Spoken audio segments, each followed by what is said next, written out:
What's up, everyone? It's Matos here from Joystiq.com. Oh, I'm getting a lot of feedback already. Here from Joystiq.com. Oh, I'm getting a lot of feedback already. All of these windows opening, and I have all this feedback from the stream. Sorry about that, ladies and gentlemen. Like I said, and you probably heard me say it multiple times here, I'm Matos from Joystiq.com, and we are playing the Guild Wars 2 beta. Right now, they're in stress tests in the last hour and a half of it. And I'm joined by a contributing editor from Massively, Elisabeth Cardy. How are you, Elisabeth? I'm doing well. How are you? I'm good. Other than that feedback that I just got from all of those windows open to get the stream set up, we're doing really well. And we're, like I said, we're gonna play Guild Wars 2. It's gonna be going on for another hour and a half. The stress test. Now, a couple things before we actually start playing the game, and you'll see it in a second here. It is a stress test, so there might be some bugs, there might be some crashing even, there might be areas that we can't get access to. The point of these stress tests is to get everyone who has pre-ordered the game, who has a beta code, to jump in and try to basically test the servers to make sure that when the game launches later this year, it's ready. So that's what we're going to do now. So let's jump into Guild Wars 2, finally. Now, I'm playing as a Nord thief. Now, Elisabeth, what can you tell the people watching the stream about this character and about its starting zone? So the Norn are from the Shiver Peaks. We saw them in the Guild Wars 2 expansion, or Guild Wars expansion, Eye of the North. They're a very huge race. They're very fierce and proud. They put a lot of emphasis on valor. So you're going to see even in the Norn starting tutorial area, it's all about killing something really impressive, getting a prize, showing that you're an awesome warrior. So in the Norn starting zone in general, you'll see a lot of emphasis on act of valor and being a strong and noble person who's worth respecting. Mm-hmm. So this is the very, very beginning. We are partied up, but we actually can't play against or with each other right now because I'm still in the very beginning, and it's sort of a tutorial stage, sort of like any starting zone in any MMO that people are familiar with.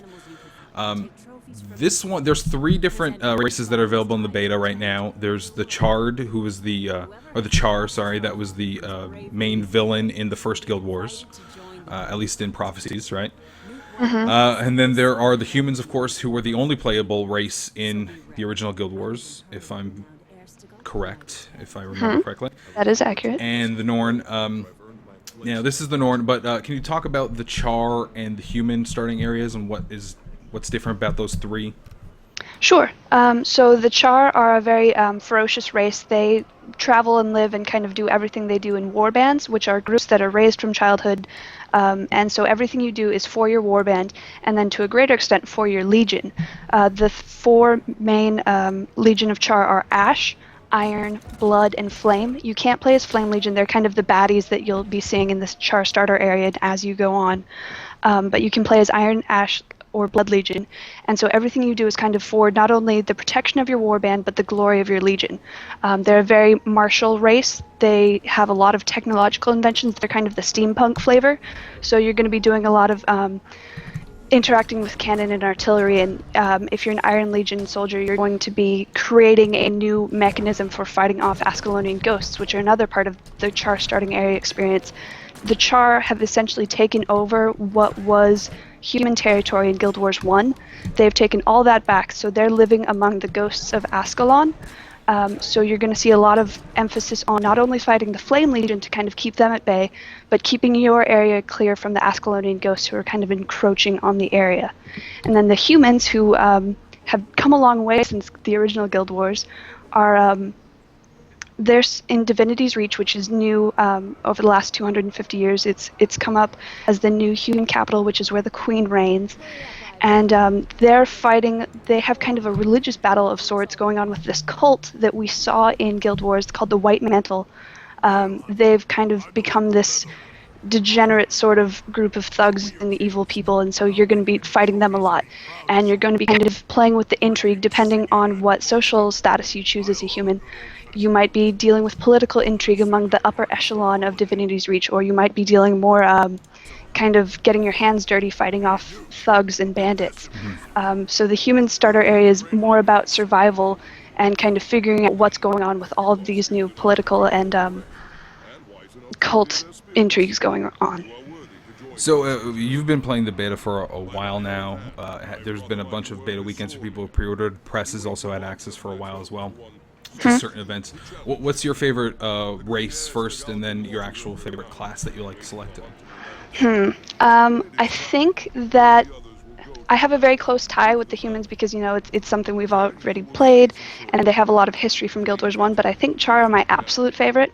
They're just super fun. I really like the kind of brutal warband mentality, and I can really get behind what the different legions are doing, and their stories are all awesome. And then for this, I'll actually be playing on a Norn Mesmer, but I think Elementalist or Warrior are my favorite classes. They're both very pure. There's not a lot of mixing around between melee and magic, so they do their one thing and they're really awesome at it, so that's fun for me. What are you actually playing on this server right now? I'm a Norn Mesmer, Okay. and I mostly play with a great sword, and then I swap to a scepter and sword, I believe. So if you're watching on twitch.tv/joystiq or joystiq.com or even massively.com, you can leave a question in the comments. You can also leave a question in the chat, which I think Twitch's chat is actually acting up a little bit, you were saying a little earlier, so it's possible that that might be an issue. But you can leave a question there, and we'll try to the best of our ability to answer that. We're going to try to run through this starting area so we can see more of the world. Of the starting areas that I've played, I actually think I like the human one the best. That's the one that starts with sort of a fire in the village, right? Yes. Yeah, I think that one's is really cool because the boss that you end up fighting, you'll see a boss in the beginning of this tutorial right now for this this race in a second, but the boss in the human area I think is really badass. It's this giant that's sort of like just created out of nothingness, and we will try to get to the boss in this first area for the Norn. Trying to get past this here. So why don't we talk? I always, it's funny because when I first played the beta and I got through this area, it was like super easy, and you'll notice when we finish events, a little pop-up will come up and say like, hey, what did you think about this particular area? And I always pick like, oh, it was super easy. And then, of course, the next time I played it, they took all of that feedback, and they're like, well, I guess it's too easy, and died almost immediately. Yeah. So it's been pretty tough. How has your experience been so far with the game? Of course, it is in beta, so there might be some issues, but how do you feel about Guild Wars 2 so far? Well, they've been doing a really good job of kind of rebalancing and revisiting stuff in response to feedback each time. So, like the first time I was like, wow, XP gain is way too easy. I'm gaining levels way too fast. I'm going to out-level everything. And the next time I was like, whoa, whoa, whoa, I need more XP. Like, this isn't working right. So I think they've kind of found the sweet spot for starter difficulty and XP gain. So I've been really pleased with the way that everything kind of flows through the game. Oh boy, yeah, so you've already gone down. Yeah, I think that's actually an intentional thing they wanted to do because a lot of people weren't aware of how the down state works. So you can't really fail the tutorial, so they wanted to make sure that people could go down, see what that's like, understand that you have skills that you have to use, and the way that rallying works. So can you actually explain how the rallying system works? Because that's a brand new feature in Guild Wars 2. Sure. So rather than kind of dying immediately if you take as much damage as you have health, characters go into what's called the down state, where they have a couple skills. You're moments away from death. You'll see a little meter that's running down that's basically as soon as that meter hits 0 or is empty, you go into a defeated state, which means you are effectively dead. So while you're in down state, you can either be rallied by a friend, like anyone who's running through can interact with you and help heal you, or if you kill any enemy, you will also be rallied. So you can use the skills. You have a couple damage skills and you have one healing skill, and you can kind of try and use those in conjunction to get yourself back up and back in the fight. That's to really reward people who are playing intelligently and who leave themselves in a good position to, even if they get downed, get back up and keep in the fight. And it's a good way to kind of, especially in PvP, it can change the tide of battle really well.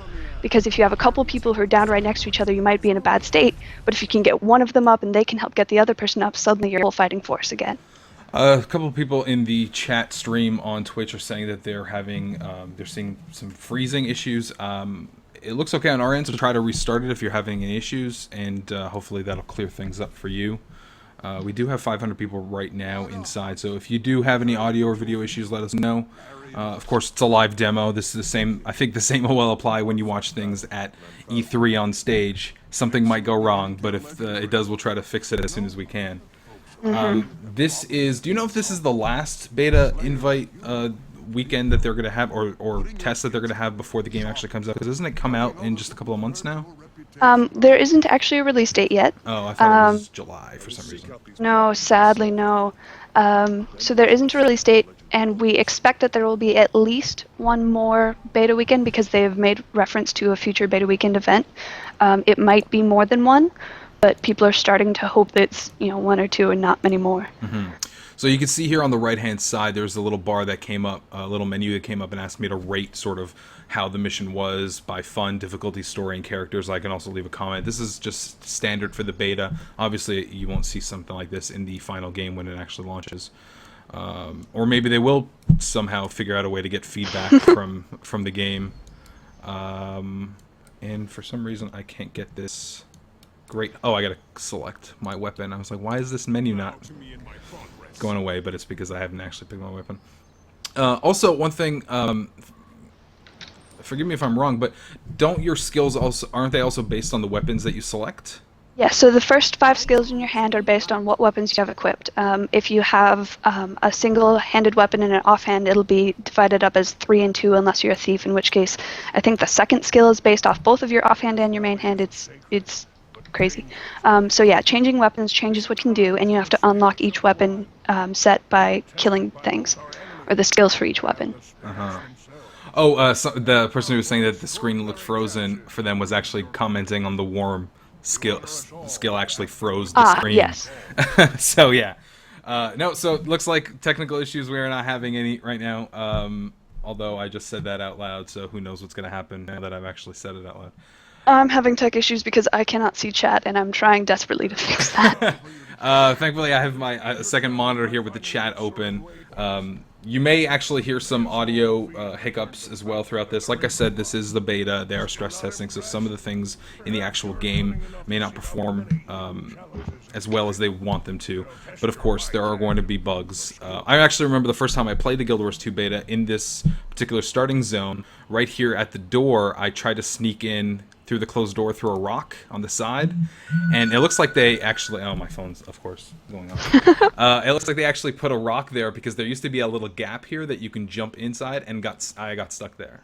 And, whoa. Yeah, and it was pretty hilarious because I think I might have been the only person who got stuck in a tutorial for any game ever in the existence of the world. So let's move on. So can you explain sort of how this... we just talked to this one scout who sort of opened up the map and showed us multiple things that we can do, and there are multiple objectives that we can complete in this area. Can you sort of explain how every starting zone has that and sort of what it is it's trying to do? It seems like what they're trying to do is give you sort of a guided tour of that area, and then it allows you to kind of go off on your own from there. Yep, so each zone throughout the world is kind of littered with little hearts that are, I guess we call them renown hearts. So they're little things that you can complete. They're not dynamic events, they're always there until you complete it.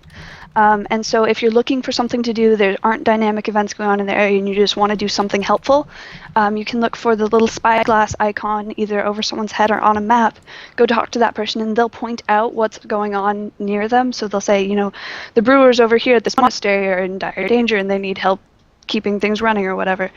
So they'll introduce you to stuff that's going on around them so that you know kind of the flavor of what's going on in different areas. So if you really want to, go off and fight centaurs, find a scout who can say, hey, there are centaurs attacking us over here. So they just kind of help you get acquainted with an area and figure out where it is you want to go. Mm-hmm. How about your character? I see your level, what are you, level 37? Yes. So in the beta test, they actually haven't been wiping characters, but when the game actually does come out, it's pretty standard that that's something that's going to happen, we assume, right? Right, yes. All right, let's go to a zone here and try to get into some trouble. try to figure out what's up. Everyone in the stream, or a couple people in the stream, are saying that everything looks and sounds great, so it's a relief to hear. We actually tried doing a stream for the first time 2 weeks ago or a week ago with Spy Party, the Chris Hecker game, and wow, it did not work at all for us. But thankfully, the nice people at Twitch actually helped us set everything up to make sure that we wouldn't have any issues. I'm seeing a little hiccuping in the game itself, so if you're seeing a little stuttering, that's not the stream, it's the game. Again, this is a beta, so we may run into some issues, but that's expected because the game is not finished and it's not out yet. So, let's go. I distinctly remember in this zone ahead of us that there is a really vicious creature, so I'm gonna go around this way and see what kind of trouble we can get into. If you have any questions or comments, make sure to drop it in the stream chat. You can also leave it in the post on joystiq.com or massively.com. And this, as I've mentioned before, if you're new to the stream, is Guild Wars 2. It is the stress test beta, and that is going to last until 5 o'clock today Eastern. They've been doing it since 10 a.m. Pacific, so it'll be 10 to 4 today, or 10 to 2 today. Yes, for 4 hours total. Yeah. It was funny because the last beta, because I actually am quite enjoying the game when I've had a chance to play it, but the last beta event they had was the weekend just after E3. Yeah. And I remember talking to some of the people at the PR firm that handles the account for NCSoft and ArenaNet, saying like, really? Like you had to do it on the day after E3. It's like, yeah, it was pretty brutal. It was not cool, guys. But I'm kind of struck with, I mean, even though this is beta, even though this is not final, but I'm kind of struck with how good the game looks. It's pretty surprising. I mean, I don't know if you've been playing Terra recently, but also that's another game that I think, another MMO that looks fantastic. Of course, this combat is more, I would say, traditional in the sense, whereas Terra is sort of an action RPG combat system. Yeah. Let's actually go into a mission. We have a mission over here, I think. This is another scout. Is this scout just going to tell us the same thing that we already know from this area? He might point out a couple others. Most of them have 4 or 5 that they'll point you to, just so that you're covered wherever you are. In the chat, people are asking... look, chat loaded. Oh, fantastic. The chat loaded for you. People are asking what character, race, and class I'm playing. I'm playing as the Norn, and this is a thief class. Although they're not... Are they not called classes, right? They're called something else? Professions, yeah. ArenaNet likes to have unique names for everything to make it super easy to remember, right? Right. Yeah. No, it's not easy to remember when everyone has a totally different name, too. So yeah, it's really not. That's probably an issue. Yeah. Where are we going into? We are headed into Dredge territory to assist Grimar Mole Smasher. Raid the Dredge mines of Molensk and destroy their vile machines is our charge. Hold on, I just gotta... Yeah, for sure. Kick someone out of here that's trying to spam our room, thank you.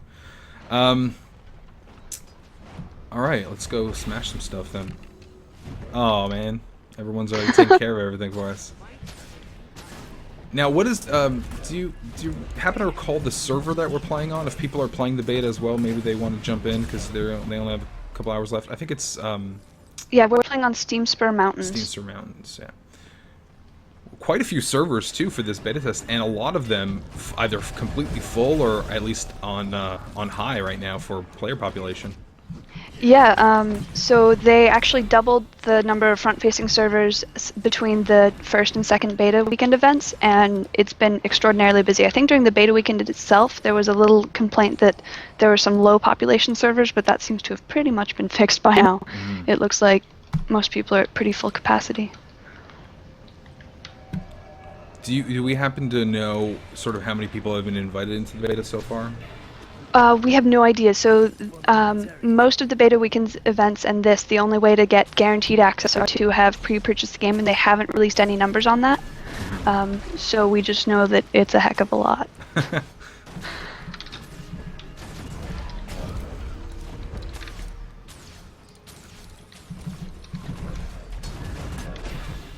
So if you're joining us for the first time, this is myself, Matos from Joystiq.com, with contributing editor Elisabeth Cardy from Massively.com. We're playing the Guild Wars 2 Stress Test Beta, which ends at... Ooh, what time is it going to be? It ends in about an hour, I think. So we're going to be playing it until it ends today. If you have any questions, you can leave it in the chat on twitch.tv/joystiq. You can also leave it in the comments on joystiq.com and massively.com. There's a post for the stream that we have going right there. I don't know if you're, I know you're sort of in the middle of playing the game with us too, but if you happen to see any questions in either one of those posts, let me know, and we'll try to answer that stuff to the best of our ability. And the interesting thing about this is that this, we're playing both on our own accounts that we've pre-ordered, because this is not open to the press right now. We actually wanted to try to get this done for press, and they were like, well, we're actually not, this is not for press, this is for people who have intended to purchase the game. So I know I'm pretty excited for the game, and I know that you are too. I mean, you've played the game, you've been playing this game for quite some time now. Yeah, I gave them my money as soon as I was possibly able to. I've played at a couple of previous PAX events, so it's come a long way for one thing. It's amazing to see just how much the mechanics of the game have changed over the last year or so, 2 years. Is there anything that strikes you? I mean, did you play a lot of the original Guild Wars? Yeah, so I'm a Guild Wars fan for the last many years, so this is kind of a fun thing to be coming back to. Do you happen to recall when you first played Guild Wars 2 or heard about it, like what struck you as some of the major changes for this game? Or first of all, for Guild Wars as a series, and maybe as Guild Wars the MMO itself versus other MMOs? I think as a Guild Wars fan and someone who's very used to kind of having Guild Wars being my home, it was very interesting when they first, said, yeah, it's going to be a really open world as opposed to being heavily instanced. You're not going to have heroes the same way that you did in Guild Wars. So just structurally, as far as the way that you play the game, that's a huge difference, because it does encourage so much more interactivity and so much more just kind of open world exploration. So that was, I think, one of the bigger changes that they made, that they were big on announcing right off, and that kind of got my attention. I was like, whoa, it's going to be, a very different game, which actually has some Guild Wars players upset because they like Guild Wars for a reason and they aren't necessarily sure that they like so much change. But I think it's all to the health of the game. I think we got to go back in there, because I don't think we actually destroyed enough machines to complete this mission. Okay. Let's jump back in there. I see you have a lot of people saying hello to us in the stream, and thanks for joining us. If you're just joining us, this is Guild Wars 2, as it says at the top there at the stream, and we're playing the beta stress test that's supposed to end a little later today.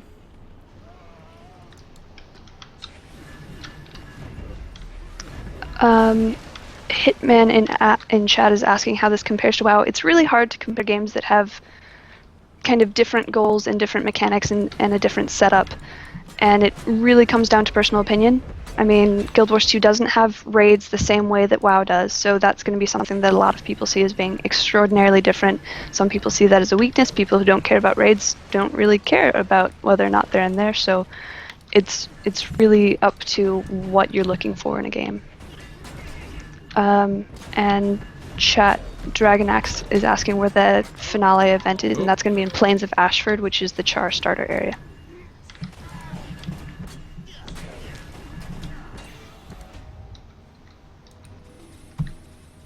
Oh, I'm getting mail. Woo! I'm also kind of struck by the elegance of the UI in the game. I actually think it looks, I mean, a lot of it is fairly standard for an MMO, but it's I mean, it's a very good looking game in terms of the design as well, of sort of the simpler mechanics that people are used to from other MMOs. Yeah, so they've made a big point about really wanting people to be engaged in the combat and to be looking at their enemies as opposed to looking at their UI. So they've done their best to kind of simplify it, put it off to the side where, yes, it's there and it's giving you vital information, but your focus should be on the game and on what you're doing and on how your enemies are behaving.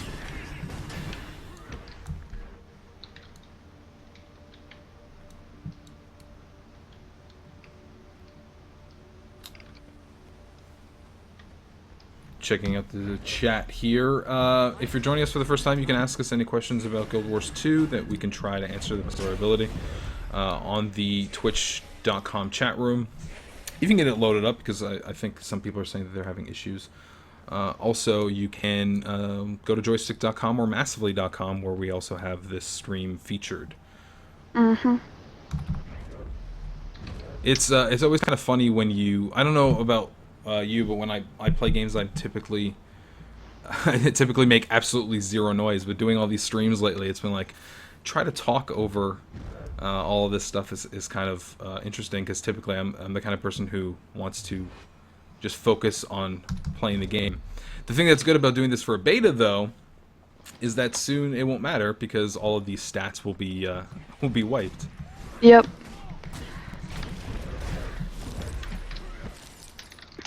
So here we've got an event. We can go up and talk to the shaman Seagar and turn ourselves into snow leopards and hunt down Dredge if you like. Yeah, let's do it. I think people want to see more stuff getting smashed up. I'm sure that was a sentence somewhere. So here we've transformed into snow leopards because the shaman happens to be someone who gave us the snow leopard blessing. So the Norn revere animal spirits, and they not really worship, they just find that they embody certain traits, and they're very big on being reverent to the spirits of the wild and kind of living in nature with, or living in harmony with nature and that sort of thing. So you'll see a lot of stuff focused on honoring animal spirits in the Norn starter area. You see we're also in the middle of a renown heart that says to honor the spirit of snow leopard, and we're actually kind of getting dual credit because as we're killing the Dredge, we're not only helping out with the event, but we're also getting credit towards our heart because it all kind of feeds into the same need. So you're completing multiple things with the same actions. I'm trying to revive someone who's fallen. Now, just a reminder to you, if you see any glitches or bugs while we're playing the game, it is a game that is still in beta, and this is a stress test, so there actually will more than likely be issues that we encounter while we're playing the game. Although, I don't know how far we're going to get into it with only about an hour left today.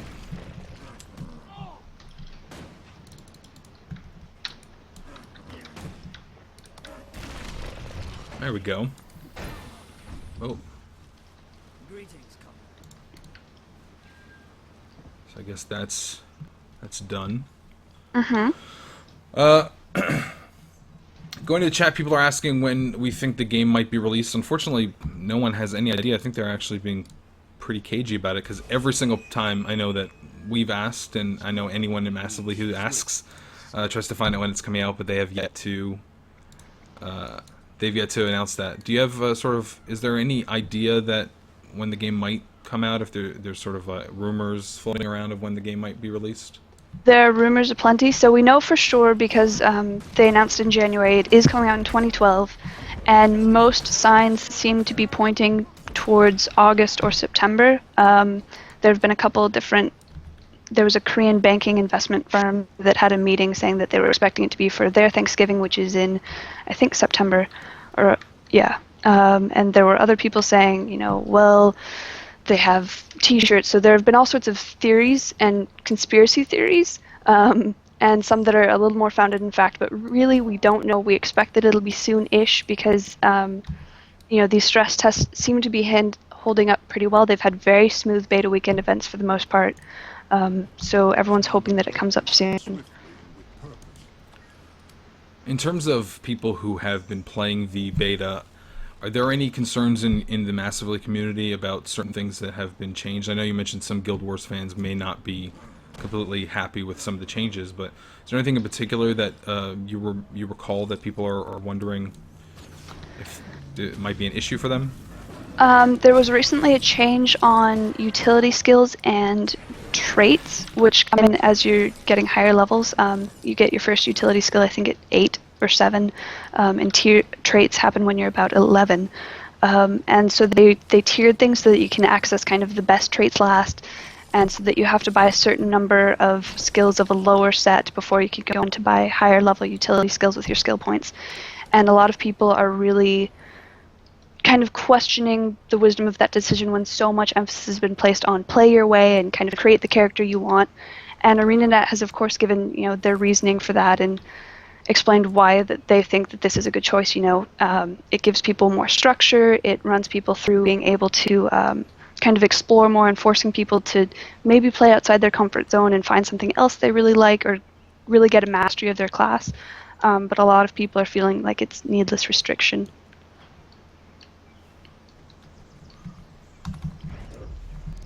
Chat has a question asking do we feel that boost items like experience boosts feel almost underpowered? They just seem so minor, it's like, why even have them?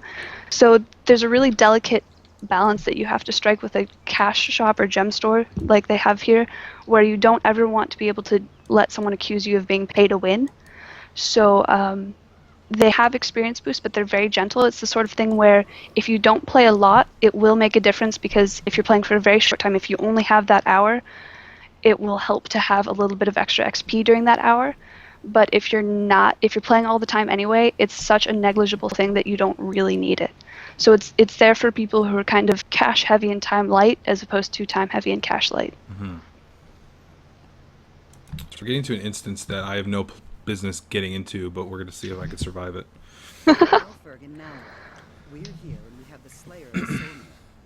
What do you think about the presentation of the game telling the story in this particular way? It's an interesting choice to kind of remove the cinematics and have a more... It almost looks like a play with people walking on stage and kind of delivering their lines and walking back off without as much cinematic elements. And it's something that I really like. It highlights their playstyle, and it provides enough of the story and enough interaction without necessarily going to these awfully long cinematics. I know that some people really prefer fully animated cinematics that are very real and have people acting out stuff, but again, that's kind of a personal choice thing. I feel it works for me, but I'm not huge on having essentially movies in my games. Mm-hmm. Now, of course, working with Massively, you obviously love MMOs, but how vital is the story to an MMO when you actually play it? Are you the type of person who tends to skip that stuff, or do you actually really care about the narrative woven into your MMOs?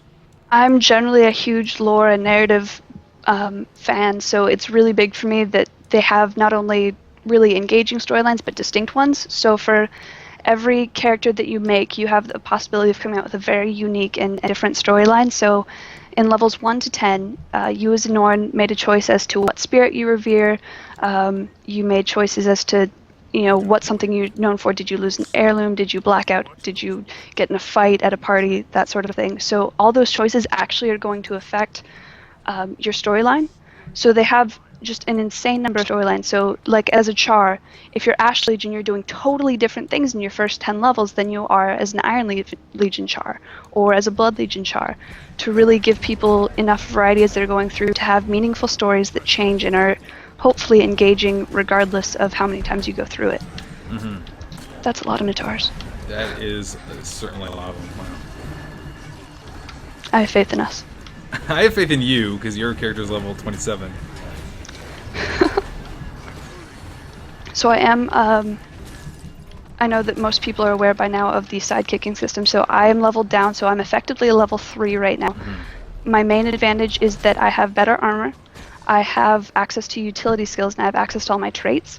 So even though my health and all of that are effectively, my damage output is that of a level 3 more or less, I do have a slight benefit to the experience essentially in the time that I've put into my character. But this way I'm not like raffle stomping everything and making it no fun for you. Speaking of no fun, here's that rally system. I totally did this just so people could see it, by the way. Obviously. This totally wasn't me just being a total failure at this. Oh, I rallied. Yay!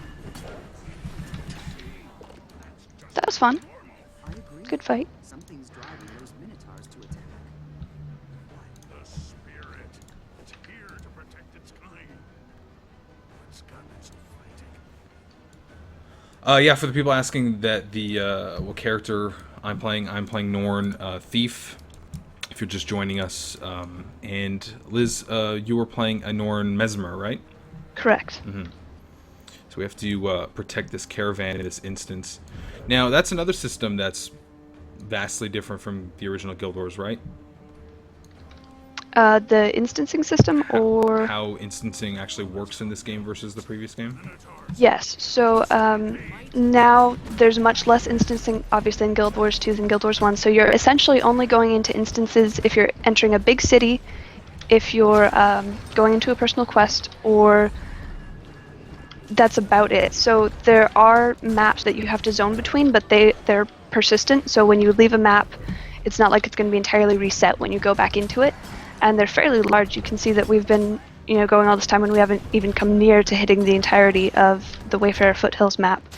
So it's a much more open and persistent world. You do have personal storylines that are... Yes? No, I'm sorry. I died.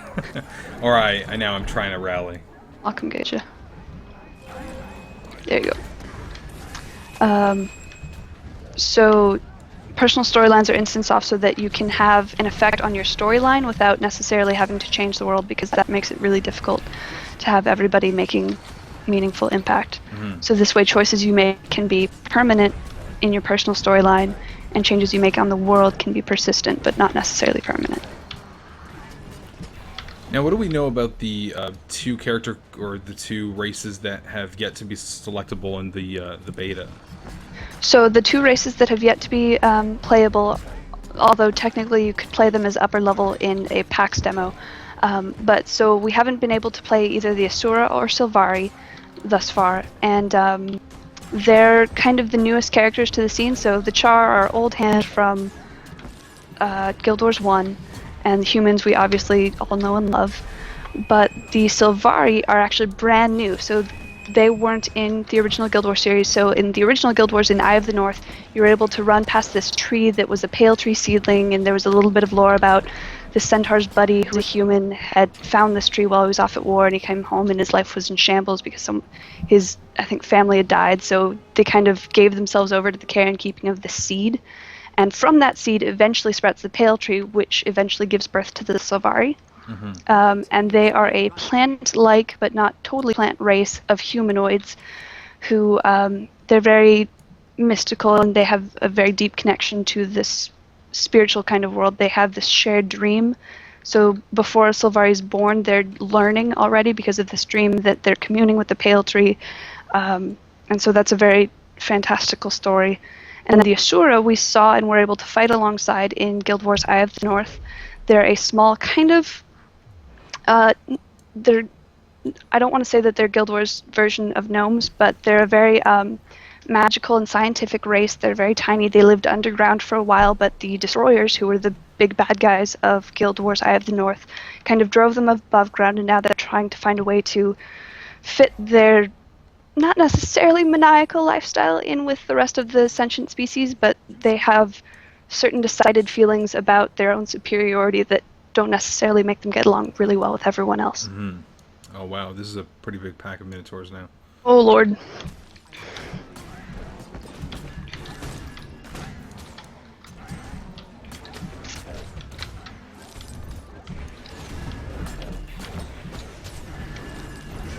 Forgive us if we're going to be a little quiet to concentrate on not getting decimated by this pack of Minotaurs. If you have a question, you can leave it in the stream chat on twitch.tv/Joystiq. You can also leave it in the comments at joystiq.com or massively.com. We have a couple posts on both of those sites that is promoting this stream. And make sure if you're watching the stream to follow it. We just started streaming for the first time, I think, a week ago. If there are any audio or video issues, that is Los Angeles in the background, by the way. So if you've never been here, that's basically what you hear all the time. But if there are any audio or video issues, let us know in the chat, and we'll try to fix those up. Live demo. Some things will happen.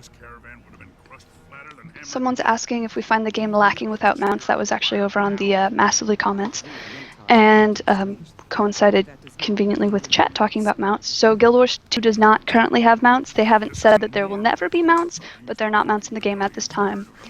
And for myself, as kind of an explorer type, I don't mind that because I want to go places and kind of soak it all up anyway. And the fact that the fast travel system is implemented here, kind of like it was in Guild Wars, the original. So you can unlock waypoints as you're going through a map, and then for a slight gold cost, you can always go back to that place immediately from wherever you are in the world. So I think that fast travel and the Asura portals kind of take away the need for mounts as far as getting places quickly once you've been someplace.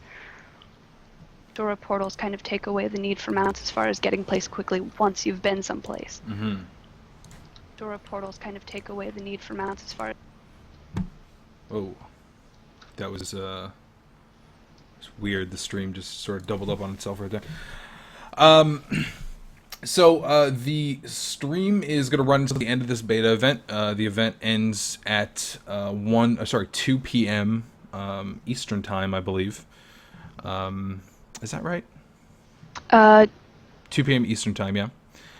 It's going to be 5 p.m. Pacific if you're on the West Coast. Flip that around. Oh. It's 2 Pacific, 5 Eastern. Yes. Yeah, okay. Wow. Time zones, how do they work? Time zones, how do they work? I'm from the East Coast, and now I live on the West Coast. That's my excuse. Totally understandable. All right, so let's get into...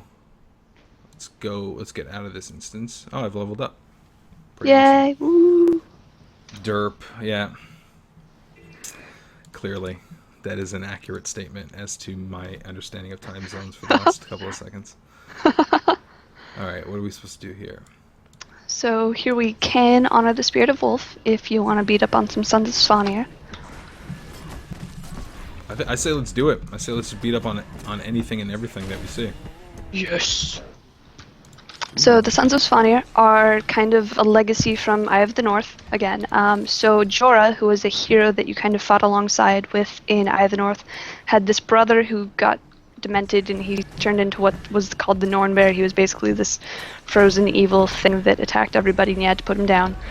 And the Sons of Svanir followed in his footsteps. They started revering the dragon spirit, which is actually kind of corrupting them, and that's why they look vaguely dead-ish and kind of icy. So they're another one of the baddies that you're going to come across a lot in the Norn experience because they're not necessarily all evil, they're just worshipping a kind of mistaken spirit, and the Norn feel that they aren't necessarily wise to do that. Mm-hmm. Have you encountered in your experience with the game any particular events that you really enjoyed, or is there anything that's really memorable that you've played so far? I think the most one is when you're fighting big champions or other group events. So group events are meant specifically to be very challenging and to require a lot of people to get them, and some of them are so challenging that they have multiple parts going on. So you either have to be like having people defending trebuchets and manning the trebuchets and taking care of pop-ups, and other people focusing on the big bad, and they just have a lot of moving pieces, which is really, I think, necessary for giving an appropriate sense of difficulty as opposed to just everybody glomming onto one target and mashing their one skill. So the bigger and more challenging events I definitely think are much more interesting. And we've seen a couple of those at different PAX demos and demos at other game shows, and we've seen a couple out in the world.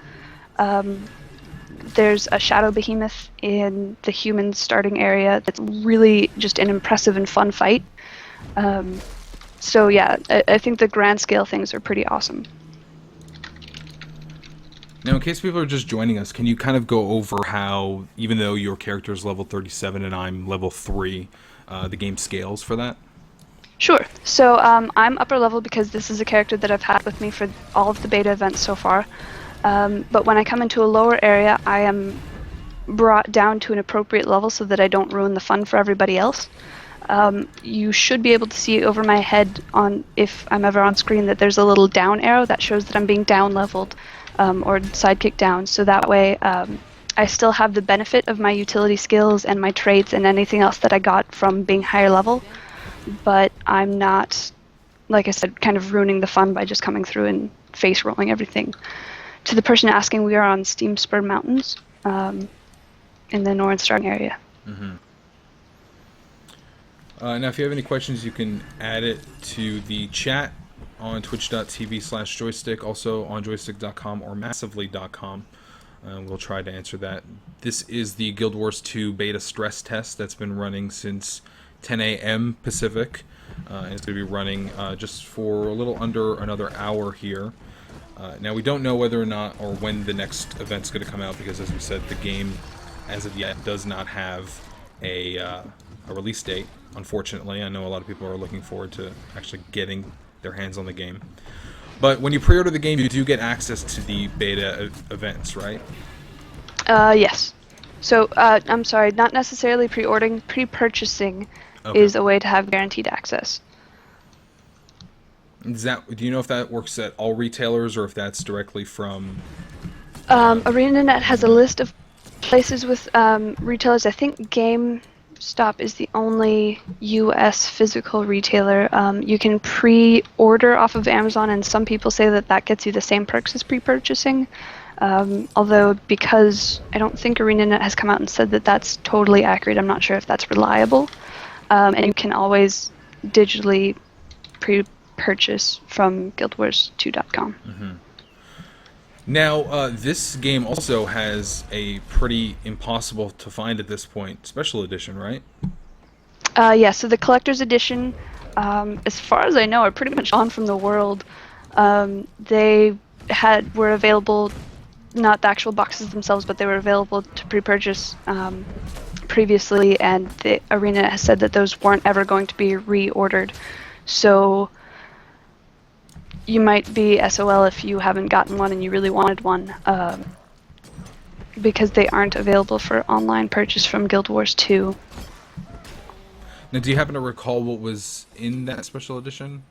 I think so. So the collector's edition came with some in-game items that were also available for other pre-purchase. I believe the digital download or digital deluxe edition, which was there's what's called the Chalice of Glory, which gives you extra glory, which is a PvP kind of expendable resource. Let me actually pull that up so I'm making sure I don't miss anything. You also got a little in-game miniature Whitlock to follow you around, which I think would be totally adorable. You get a Tome of Influence, which Influence is a guild expendable resource to help you kind of upgrade and personalize your guild.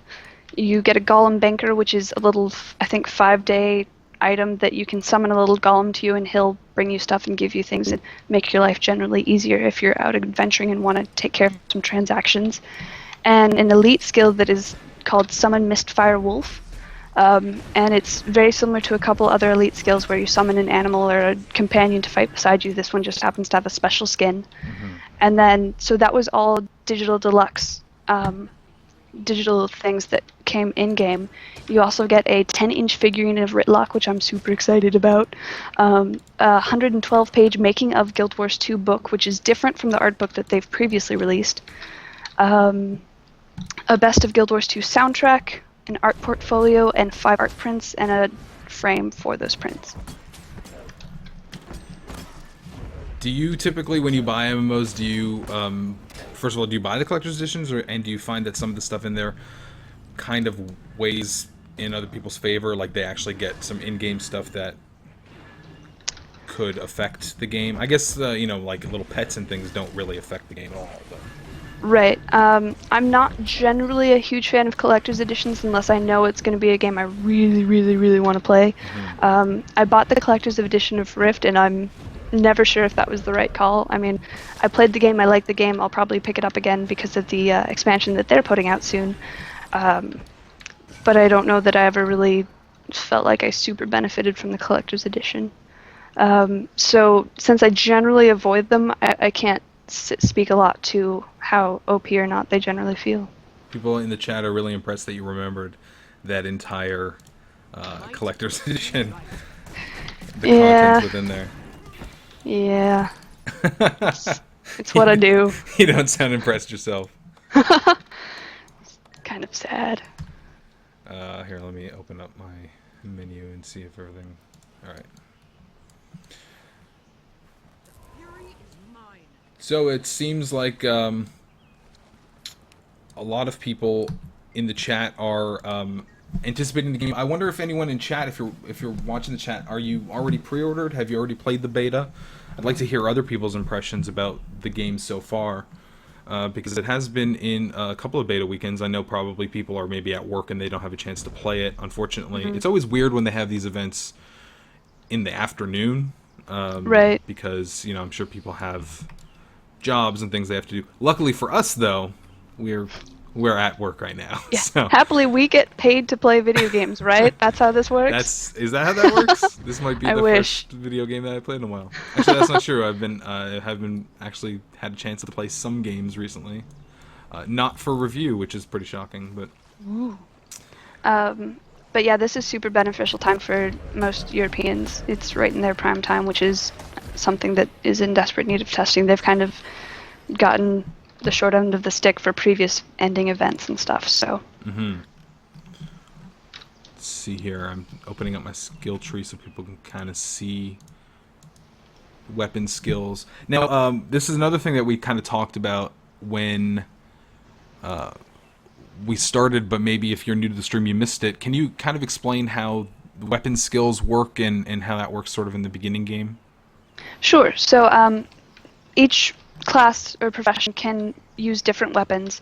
So as a thief, you can use... You are a thief, right? Yeah. Oh, I'm looking at totally the wrong person. I'm like, why are you wielding a hammer?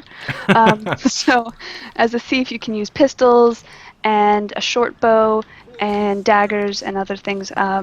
So whereas an elementalist can use a dagger and staves and scepters.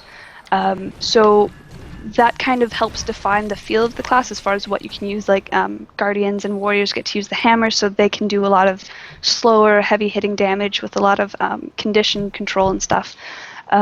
And each weapon that you equip gives you different skills, so you'll have a very different skill set with pistol as opposed to dagger. And the way that works is the first time you equip any weapon, you have to start unlocking those skills. So you do that by killing foes, and so the first skill you have already unlocked, and the second skill you maybe have to kill 5 foes, and by the 5th skill you have to kill 20, 25 foes to unlock it. So that way you're kind of getting rewarded for playing with the same weapon consistently. Although if you're a warrior or someone else with a lot of weapons, it can get a little soul crushing.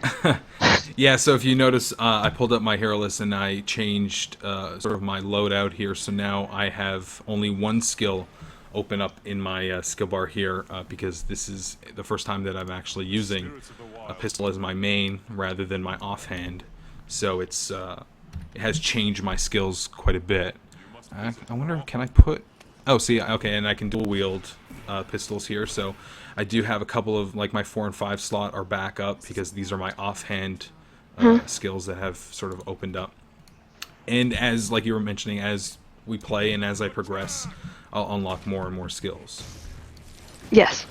Someone in chat is asking, is there a cosmetic kind of memory system? So once you've dyed a piece, any armor, so like I've gone through and made sure that my armor looks exactly like I want it. If I pick up new armor and put it on, like if something has better stats or whatever, which isn't really likely in this area, but if there was, the game will try to intelligently match the dye from my previous article on this new article of clothing, so you can generally, with minimal effort, maintain the same kind of color look that you want with new gear.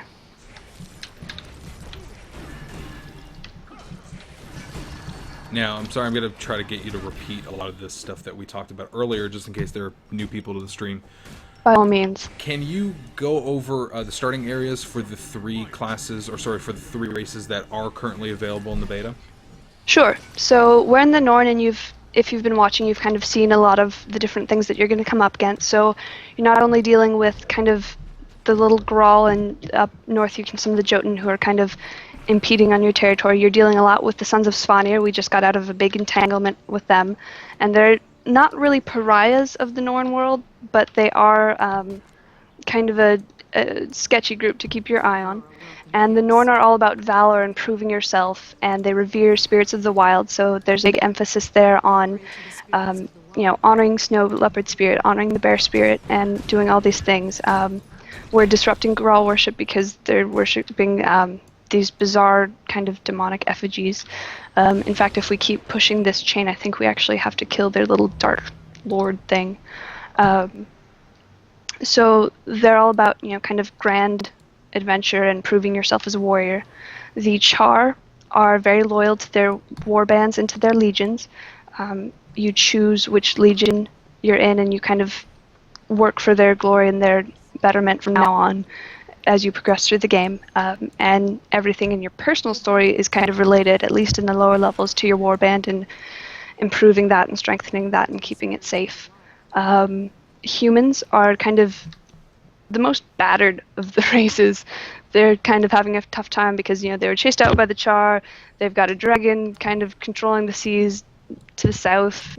They've got all these new races. They don't really know what's going on in the world. And they've progressed a lot in the 250 years since our original Guild Wars. So they're a little more sophisticated. They've got Divinity's Reach. They've got kind of a new power system in place. They've got a queen and the ministers who are all kind of making political machinations that you have to, if you're a noble, kind of go up and worry about and disrupt and unentangle and stuff like that. There's also problems with the White Mantle. You've got centaurs everywhere. There's a lot of centaurs in the starting area. You kill so many centaurs. It's stupid with centaurs. Yeah, it is stupid with centaurs, truly. So there's a lot going on for each race. There's not necessarily like a main, this is what you do for the entire map. Like, I can say that the Char are all about the Flame Legion, but then there's also the Ascalonian Ghost, but then there's also, the kind you deal with Grawl, I think, in pretty much every area we've seen so far, because Grawl are a problem for everybody. So there are some unifying themes, like everyone's dealing with some form of dragon offspring, whether that's, kind of the Risen Orion undead, or whether that's the Sons of Svanir and other, ooh look, Grawl Berserkers. And other things. So there's a lot to go on to tie in the different races and to keep their starting areas interesting. Kind of getting overrun out here. Yeah, so you can kind of see that we're going through a dynamic event chain here. So first we were told that we needed to steal food sacks from the Grawl, and we did that, and then that immediately led the Grawl to be kind of ticked about that, so now they're attacking us, so we have to defend our food sacks. And it might be that afterwards that chains off into something else as well. So this is kind of the idea that they want to kind of create this sense of consequence for your actions.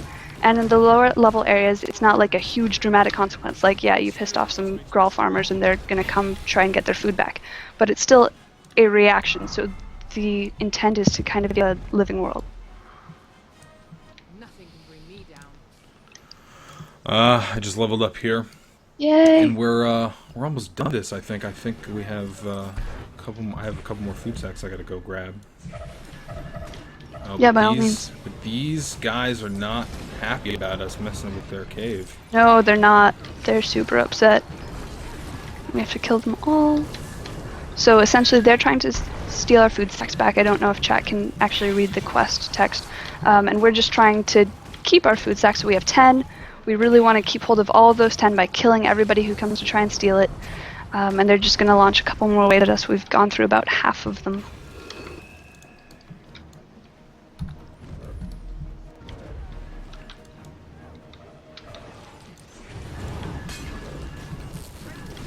Now, you already did talk about what character class and profession that you prefer, but for the people who are new, since you have way more experience with this beta than I do, can you kind of talk about your favorites and what you enjoy or maybe even dislike about some of the stuff that you've seen so far? Sure. I'm a big fan of the warrior. Kind of every time you ask me, I'm going to give a different answer because I like a bunch of the classes. It's fine. If there's new people, they won't know that you're totally lying. No one can call me on it. So the warriors are a lot about, again, it kind of depends on what weapon you have. So warriors have a lot of weapons at their disposal. They've got rifles and longbows or bows, swords and great swords and hammers and shields. So they can do a lot depending on what weapon you put in their hand. So they're very versatile in that way. And then depending on the weapon, they can get very specific. Like if you've got a hammer, you're really about positional control because you can, push people back and bring people towards you and jump this way and jump that way with their F1 mechanic. So you're doing positional control and you're dealing out a lot of slower but heavy hitting damage. You can break people's spines and all sorts of fun stuff. So they can be really heavy hitters, or they can be, farther in the back. I really like longbow on a warrior. It's super fun and a super really enjoyable way to play for me. So I normally run around with like a bow and a hammer for up close. You can see that as we're pushing farther into the cave, we can see that there's something funky going on. So we haven't quite ended the most recent event, but we can see that there's probably something waiting for us after we do successfully defend the Gralsaks. Anyway, I'm also a big fan of the Elementalists, because in the same way they have a lot of diversity with their elements more than their weapons. So now we're killing the enraged winged horror. So this is kind of the culmination of everything we've done, from stealing the food sacks to killing off the hunters and defending it. Now we're going to go in and we're going to kill this enraged winged horror that the Grawl have been kind of mistakenly worshipping, thinking it's a god. So they have a lot of... Elementalists have a lot of diversity in their elements mixed with the weapons, and then they can just really adapt well to things. I have not spent a lot of time on the Ranger, because every time I play it I just feel like something's kind of missing. At first it was because the pet mechanics were super weak in the first beta weekend. Like, most people were just kind of letting a dead pet trail around after them because there wasn't a huge amount of incentive to fix it and heal it, which is not necessarily good news for your main class mechanic. So the Rangers always felt a little bit directionless to me. I know that there are people who enjoy it, but I'm not...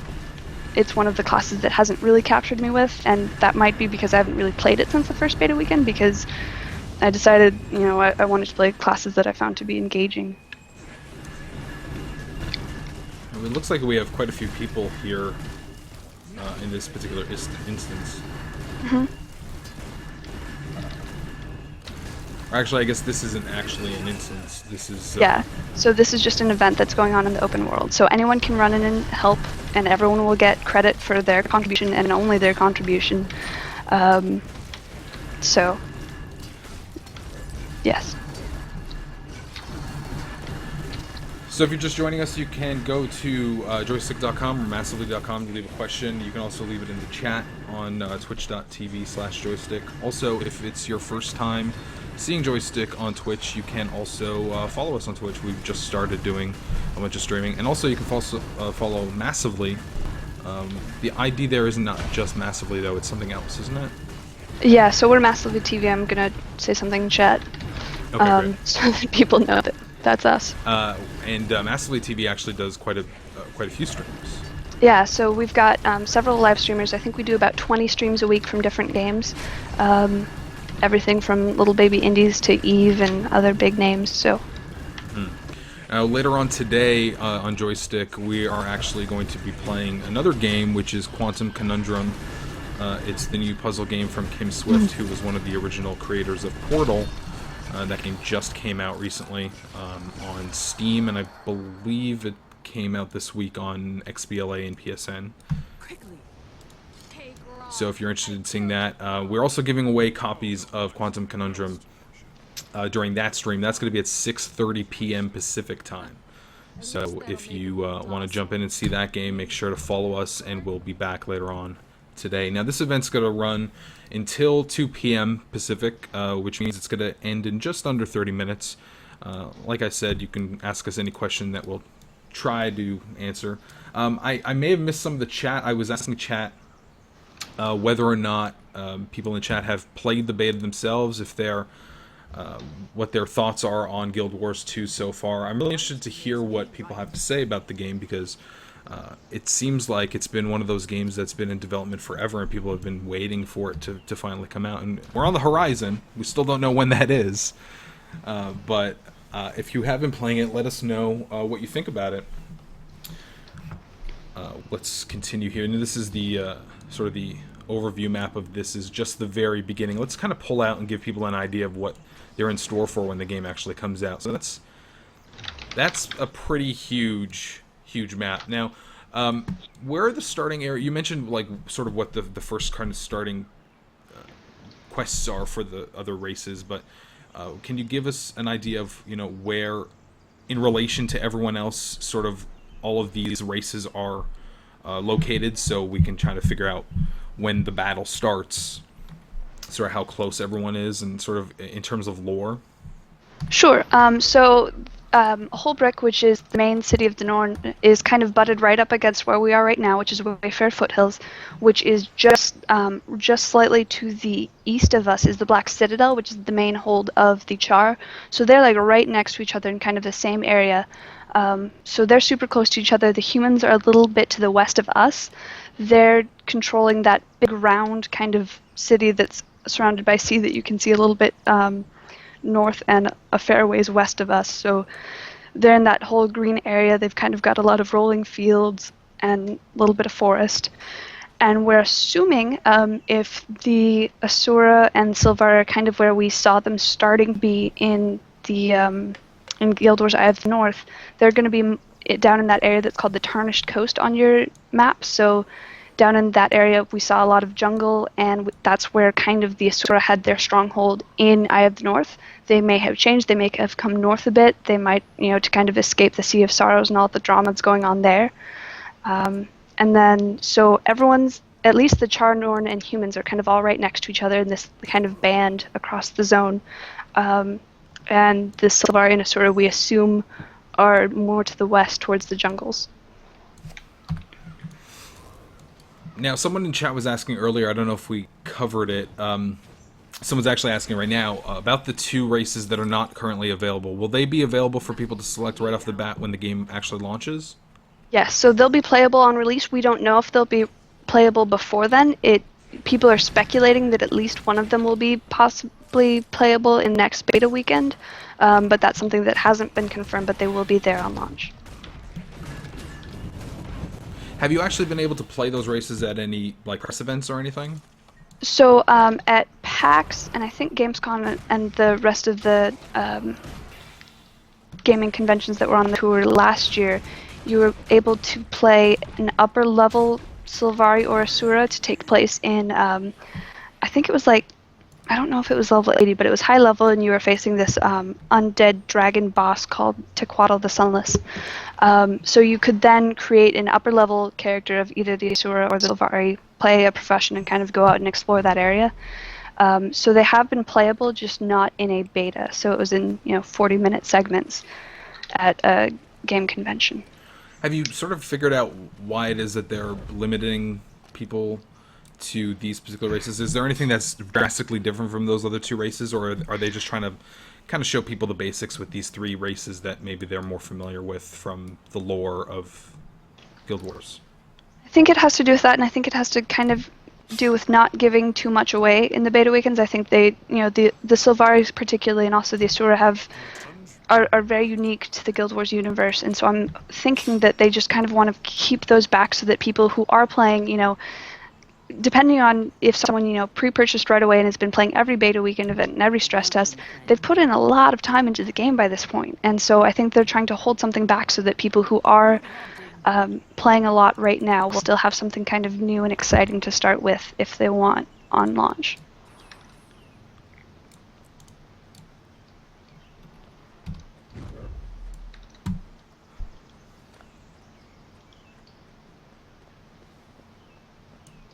I'm still we did mention this a little bit earlier, but I'm struck, although considering the game is still in its beta state, that it looks really good. It's a great looking game, and it's a huge increase from what the original Guild Wars looked like. Although the original Guild Wars, what was that? Was that actually released in 2005 or 2004?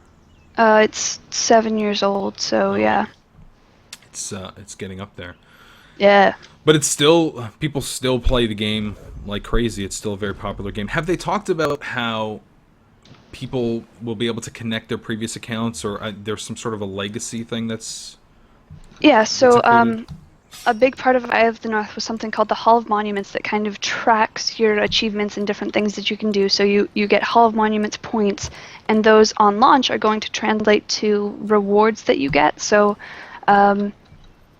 there's a reward for gauntlets and different weapons and stuff, most of which have a tie to Guild Wars. So some of the upper level point rewards are weapon skins that are very kind of nostalgic for Guild Wars 1 players, and that they'll recognize as kind of being something from that game, to kind of tie them two together and give a legacy. It's not something that anyone's been able to access in the betas. They've said specifically that they're waiting for it for launch, so that you have something new and that's definite then.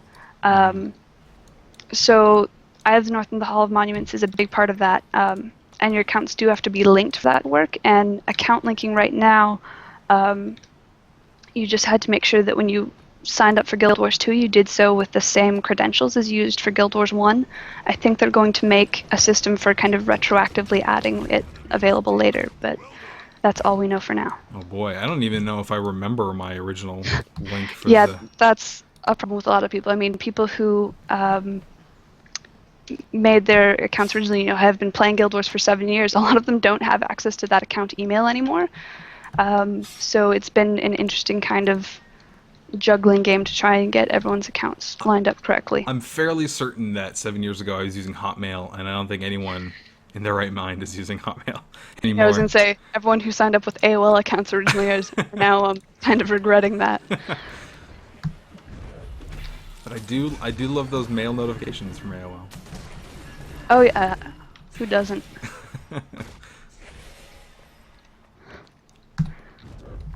It looks like we're actually coming in on 15 minutes, and this beta is going to be closing up for the day. Again, we don't know when the next event is going to be. Not soon enough, I think a lot of people are thinking. Yeah. And this is the first time. Correct me if I'm wrong, but is this not the first time they've actually had a beta stress test during this time of the day? Yeah, so the previous stress tests have, I think, also been during business hours, but they ran a little bit past it. The last one was from like noon to 6 or Pacific time, so there was a lot more stretch and availability for US players. So this is shorter than the one we previously saw, and during the middle of the day as opposed to kind of in more flexible hours.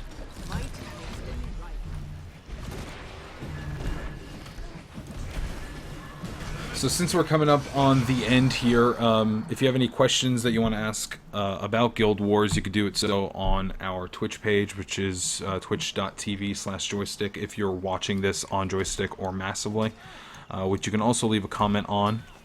While you sort of take care of these guys, I'm going to just jump in Joystiq's page and see if there's any... Sure. According to Guild Wars 2's Twitter, we will be extending the stress test for 1 hour so everyone can join in the event. So there's a finale event that's going on in Plains of Ashford, but it looks like everybody who's hoping for an extra hour gets a little tiny bit of a wish. Oh, granted. Well, fantastic. So people, if you have the ability to jump in, make sure to do that. This test, or this stream, unfortunately, will be ending at 2, just because I know we have to set up for some other stuff that we're working on.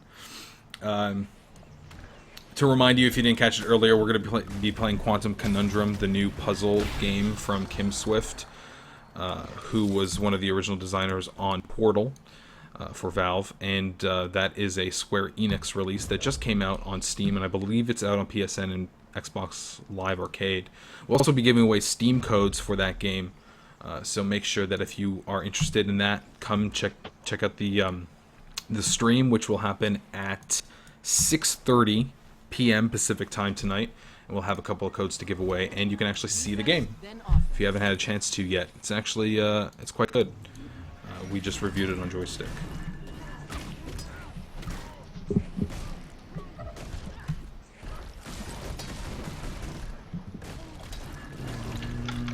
Trying to see here in chat if anyone has any last minute questions before this ends. We're running on the last 15 minutes here.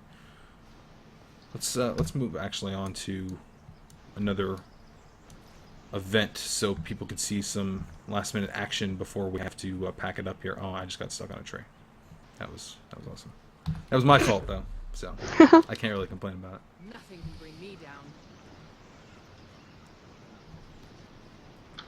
And hopefully, if there are other weekend events, it certainly seems like people are interested in the game because we've had a pretty steady stream of people checking out this stream.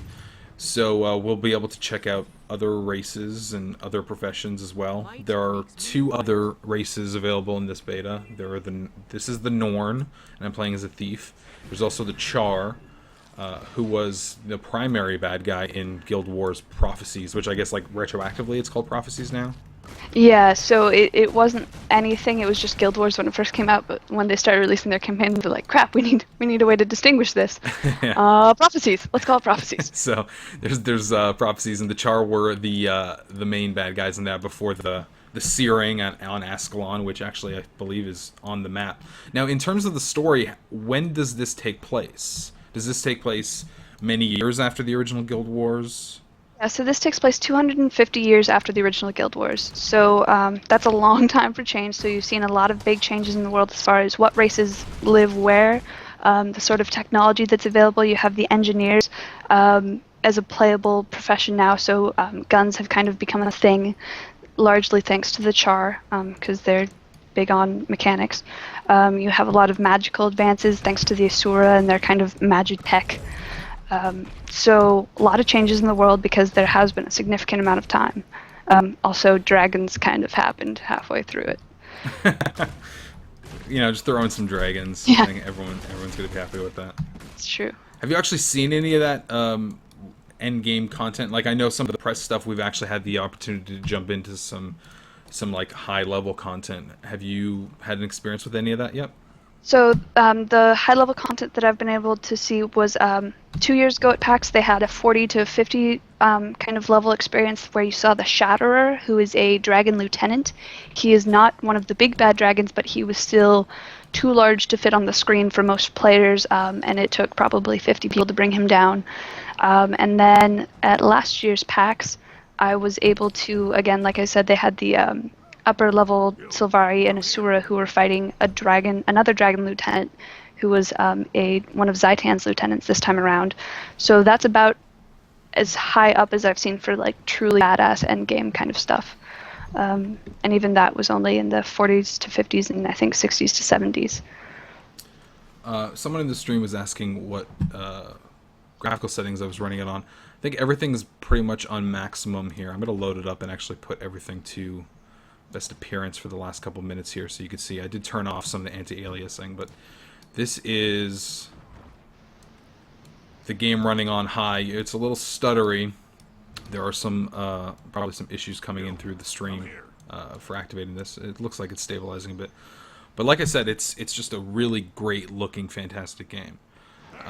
And when the game launches, we know it's coming out on a PC. Obviously, it's a PC game, but do we know plans about a Mac version of the game at all? They haven't said. I think the closest they've come to saying anything is Mike O'Brien said, we really want to focus on making an excellent PC release, but we also don't really want to close doors. So people are holding out for a Mac version so that they don't have to, boot camp or do anything else for it. But no promises, but it's not unlikely necessarily. They're really good at leaving themselves a lot of windows of opportunity. Right.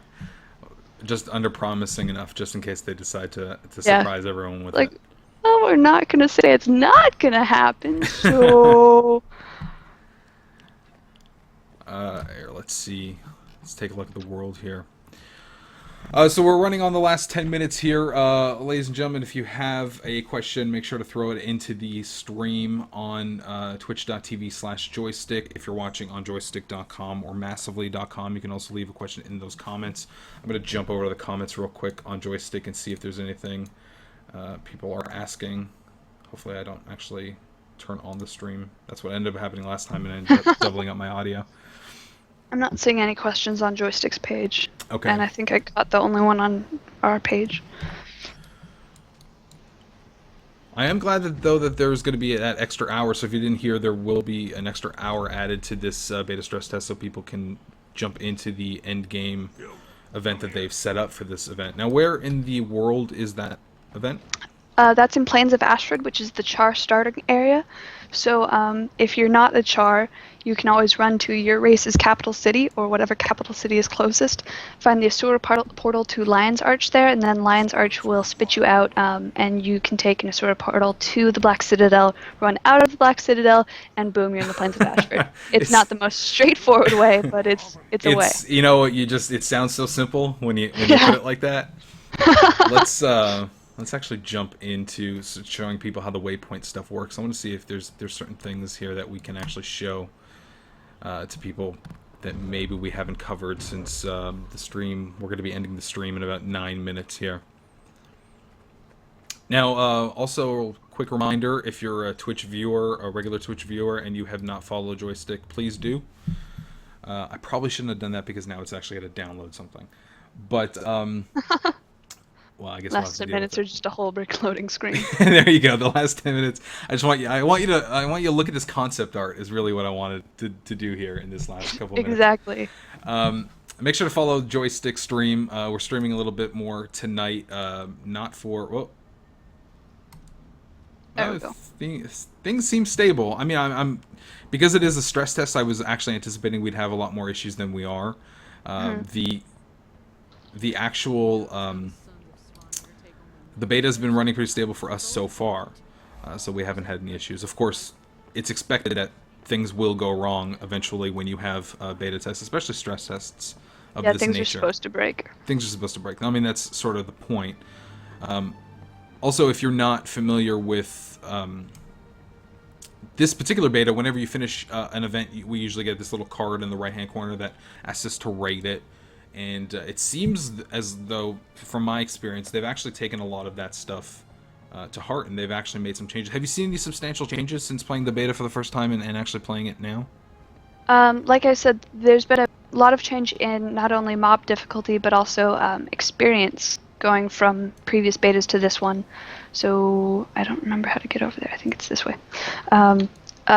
So yeah, they do seem to be taking that into account, and I know that Colin Johansson the other day posted a blog on ArenaNet's blog saying that the fun factor is really something that they're trying to measure. So they do take that seriously. So when you're saying yes, this event was very fun, or no, this event was no fun at all, that is something that they're taking into account as they're going through and refining events. Mm-hmm.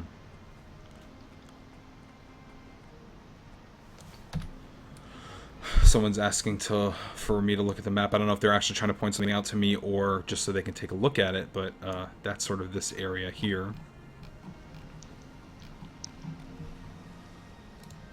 I'm going to try to catch up with you now. All right. Oh, I lost you. No, you went up the walkway here. Yep, portal's up here.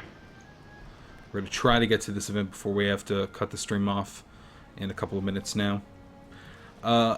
I just want to thank everyone for joining us, for following us on Twitch if you haven't followed us before, for asking questions, for being... I think I only had to kick one person because he was spamming like a douche, but I appreciate everyone's been pretty cool so far. And it sounds like people are really excited for this game. Mm-hmm. Where am I going here? Did I totally walk? I think I totally missed you. I went through portal, so Oh, if did you you? go... Yeah, sorry. That's fine. I disappear. It's a mesmer thing. It's totally a Mesmer thing. We're gonna end it up here in a couple of minutes anyway. So again, if you have any questions, you can throw it in the stream. We have a couple of minutes left. You can also watch this stream later. We're gonna have it on our YouTube channel, which is youtube.com/Joystiq. This entire stream will be there as well. So make sure you watch that if you wanted to see this game in action, or if you're just here for the first time. Now, if you are if you do have the availability to play this game because you've pre-ordered or you have a beta code, this stress test is going to be running for an extra hour, according to the Guild Wars official Twitter account. Mm-hmm. So if you have the opportunity, please jump in, because we've had this hour and a half has sort of just flown right by, it seems. Yeah, it really has. And I'm trying to just kind of explore the world here so people can kind of get an idea of what they're in store for. It strikes me how huge a lot of these environments are, and massive, like, things carved into mountains, and it seems like this world is, having played Guild Wars a lot myself, because the world changed so much after pre-searing and then searing. Things changed so much that I didn't really get a place of, like, a sense of place from the game, but it seems like this sort of does have, even the locations have sort of stories to tell, and the lore seems really really fantastic so far. Yeah, the world I feel is much more engaging. You have a much better idea of what's going on in each area between not only the way that, hearts and events work together, but chatter going on and just the visual distinction of areas is, I think, pretty admirable. Mm-hmm.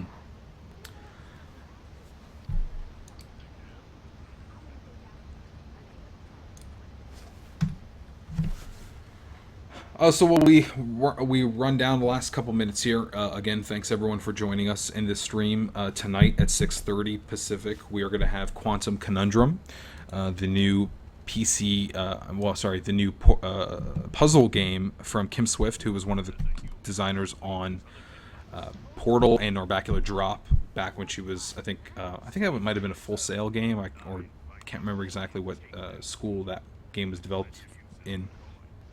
And we're going to be giving away codes for the Steam version of that game. So if you're a fan of Portal and you're a fan of puzzle games with humor attached to it, we hear that Quantum Conundrum is a really good game. And we're doing that for the Super Joystiq podcast, for the Joystiq Research Institute is what we call it, because we feel that it's an absurd name, so that's why we call it that.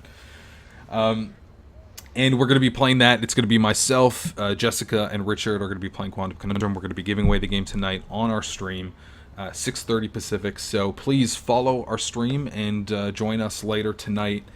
We're probably going to end this right now. I think we've kind of gone through as much as we can, and we know that people probably want to jump into the game themselves at this point.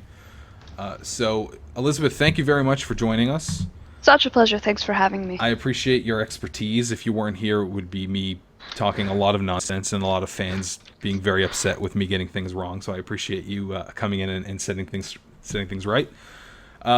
Please visit joystiq.com and massively.com. We're going to have more coverage on Guild Wars, I'm sure. On Massively, you guys do a fantastic job over there with all MMO coverage. In particular, Guild Wars has been a really big game.